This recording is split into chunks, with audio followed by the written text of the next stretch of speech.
X Harper here, WWE 2k19. What?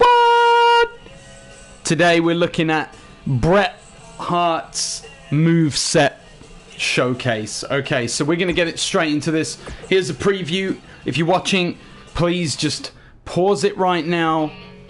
Take a screenshot. Do whatever you got to do to get an image where you can look back at this. This is for reference later as I go through the game and show you all of the moves that are going on in game. So there you go. I'm going to come out of there and we're going to go straight into making a play mode. We're going to set up a match with Bret Hart, obviously. I'm just looking at which Bret Hart opponent I'm going to use today. That's the one that I'm thinking of. So first up we want Bret Hart, obviously. Confirm that straight away. If you want to know how I do and how I rate all of my wrestlers, you're going to have a look on my channel. There is a rating recipe video that I did a while back now. Have a look at that. It'll take you through how I rate all of my wrestlers in game. There's certain stipulations that mean that certain wrestlers can get higher than others. It's a really good formula. You should check it out. Let's go and have a look then against... Do you know what? I'm just going to randomize. There's no point.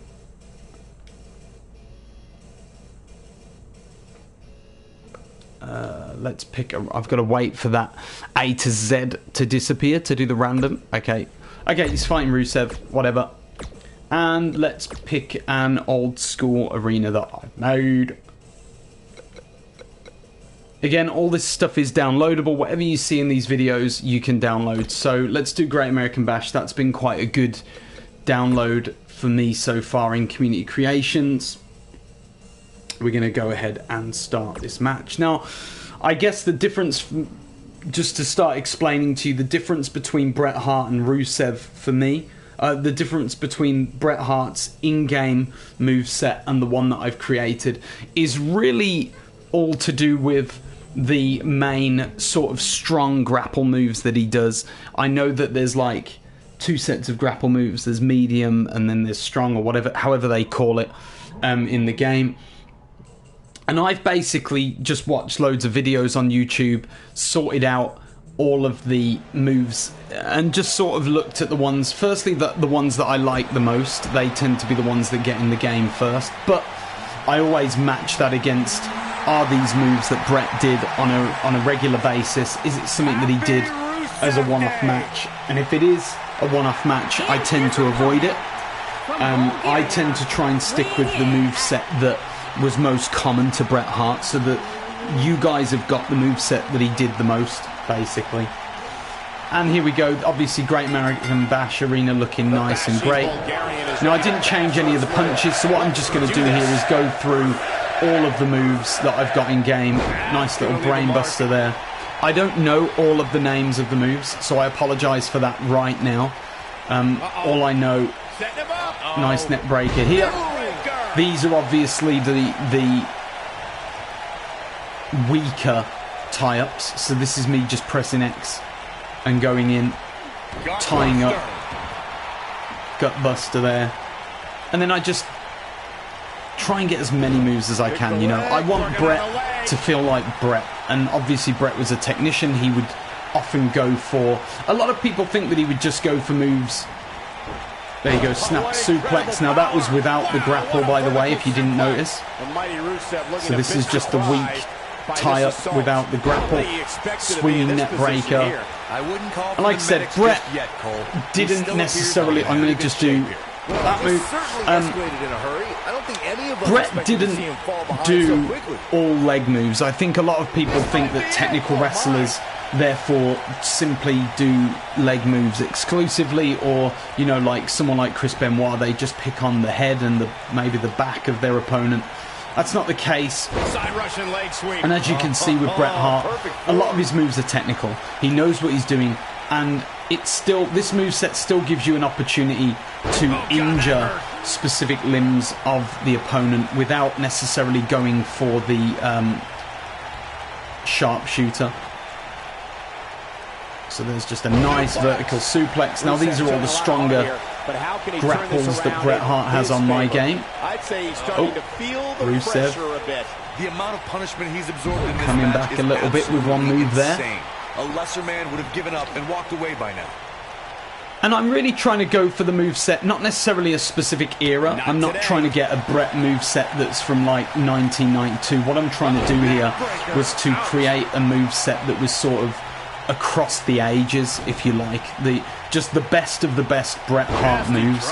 And you've just seen all of them there from the front grapples. Now I'll try and do some reverse behind grapples for you, just to show you what some of those are.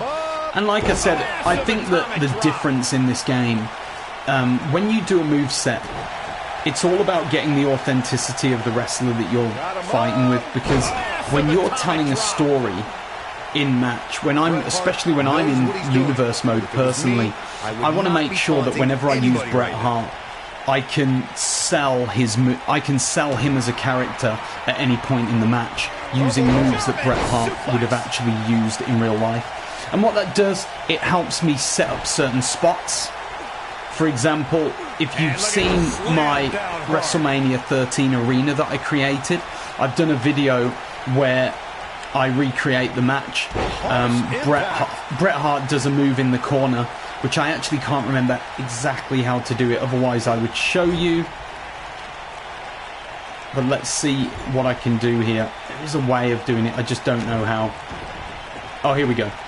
So I just press down and X, and then of course Bret does this move, which is the figure 4 around the ring post. This was obviously a move that has almost become a signature heel move for Bret Hart, but by having it in the moveset, what I've done is I've allowed the ability for you guys to actually make the most of it and utilize it. You know, if Bret is a bad guy in your universe mode, you might want to use that as a great equalizer or a way of cheating.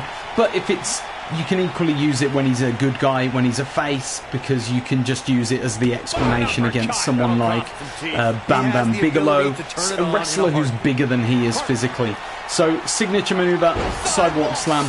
I've also got sit-out pile driver for the signature, and then we all know what Bret Hart's finisher will be. The nice little sharpshooter. I do wish you could edit the way that Bret turns the opponent. I really do wish that anybody with a submission move to the legs, you could just edit the way that you roll them over, because sometimes rolling them over too close to the ropes can be a problem, obviously, because it will become a rope break. But that's it, guys. That's this video done. You all know the finisher from Bret anyway. It wasn't a new one. And that's Bret Hart. And like I said, I've got him available to download on Community Creations at the moment. There's a whole stack of other wrestlers in Community Creations. I'm quite proud to know that I've got the highest creations for movesets for a lot of the sort of top legends in wrestling, including Bret Hart, Goldberg, Stone Cold Steve Austin, Kevin Nash, Scott Hall, Macho Man Randy Savage. I've got a bunch of them out there, and you can go and check them all out. If you go and search my ID on Community Creations, you can simply go in, download what you want. It's worth having a look. This is a showcase video just to let you see one of those movesets. I'm going to be doing more of these. If you like them, please let me know. Like, dislike the video. If you do dislike, don't be a thumb down troll, but actually give me some constructive feedback. I want to make these videos better. If you don't enjoy these moveset videos, let me know. I want to know so I can just try and do things better as a creator on YouTube. So thank you for watching, guys. I'm going to finish this match on my own after this one. You guys have been wonderful. I am X Harper, and I will see you soon. What?